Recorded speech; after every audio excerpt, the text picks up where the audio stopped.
اعوذ باللہ من الشیطان الرجیم بسم اللہ الرحمن الرحیم۔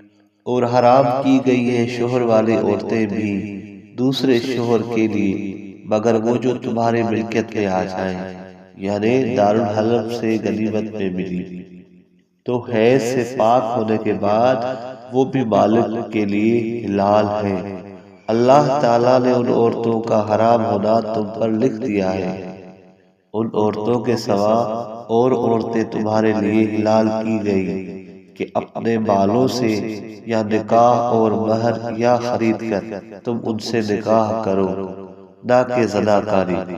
پھر جن سے تم صحیح نکاح کے ذریعے فائدہ اٹھاؤ تو انہیں ان کا مقرر کیا ہوا مہر دے دو، اور مہر مقرر ہونے کے بعد تم آپس کی رضامندی سے جو طے کر لو تم پر کوئی گناہ نہیں ہے۔ بے شک اللہ تعالیٰ علم والا حکمت والا ہے۔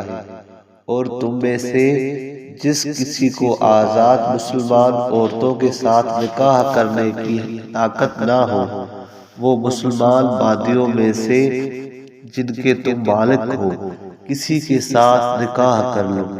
اللہ تمہارے اعمال کو بخوبی جاننے والا ہے۔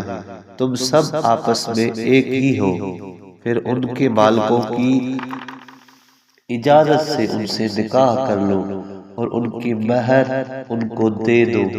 وہ پاک دامن ہو، نہ کہ اعلانیہ بدکاری کرنے والیاں۔ پس جب وہ نکاح میں آ جائیں، پھر اگر وہ بے حیائی کا کام کریں تو انہیں آدھی سزا ہے اس سزا سے جو آزاد عورتوں کی ہے۔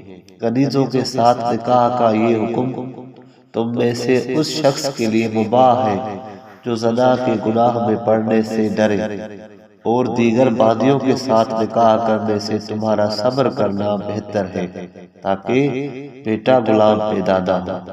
اور اللہ بخشنے والا رحم کرنے والا ہے۔ اللہ چاہتا ہے کہ تمہارے لیے دینی احکام کو روشن کرے، اور تم سے پہلے جو لوگ گزر چکے ہیں یعنی ملت ابراہیم پر چلنے والے تم کو ان کے طریقے پر چلائے اور تمہیں توبہ کی توفیق عطا فرمائے۔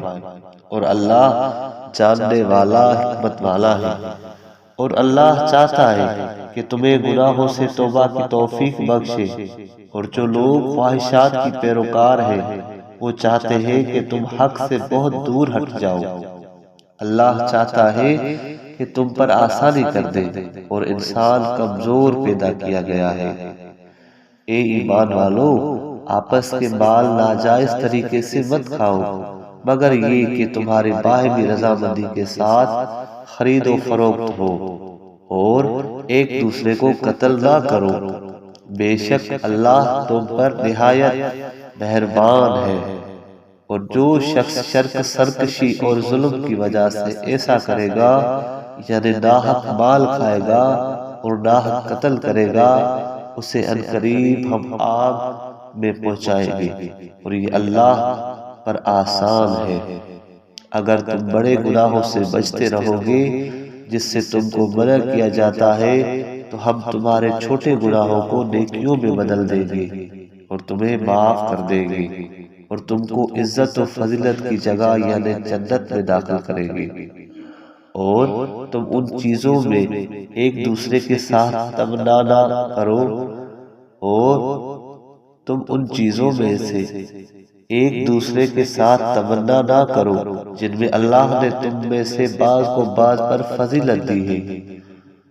مردوں کا اس میں سے حصہ ہے جو انہوں نے کمایا، اور عورتوں کے لیے اس مال میں سے حصہ ہے جو انہوں نے خرچہ سے بچایا، اور اللہ سے اس کا فضل مانگو۔ بے شک اللہ ہر چیز کا جاننے والا ہے۔ اور ہم نے ہر شخص کے لیے ماں، باپ اور قرابت داروں کے چھوڑے مال میں سے وارث مقرر کر دیے ہیں، اور جن کے ساتھ تم قسم پر عہد کر چکے ہو انہیں میراث میں سے ان کا حصہ دو، اور یہ حکم منسوخ ہے۔ بے شک اللہ تعالیٰ ہر چیز پر گواہ ہے۔ مرد بیویوں پر حاکم ہے اس وجہ سے کہ اللہ نے ان میں سے بعض کو بعض پر فضیلت دی ہے، اور اس وجہ سے بھی کہ شوہر اپنے مال خرچ کرتے ہیں، پھر نیک فرما بردار بیویوں وہ ہیں جو اپنے خاوند کی فرما بردار ہیں، ان کی عدم موجودگی ان کے حقوق کی حفاظت کرنے والیاں ہیں جن کا اللہ نے حکم دیا ہے، اور جن بیویوں کی امن کا تمہیں خوف ہو انہیں نصیحت کرو اور انہیں بستروں سے الگ کرو اور انہیں مارو، پھر اگر وہ تمہاری اطاعت کریں تو ان کو تکلیف دینے کے لیے راستہ تلاش نہ کرو، بے شک اللہ بڑی بلندی بڑائی والا ہے۔ صدق اللہ العلی العظیم۔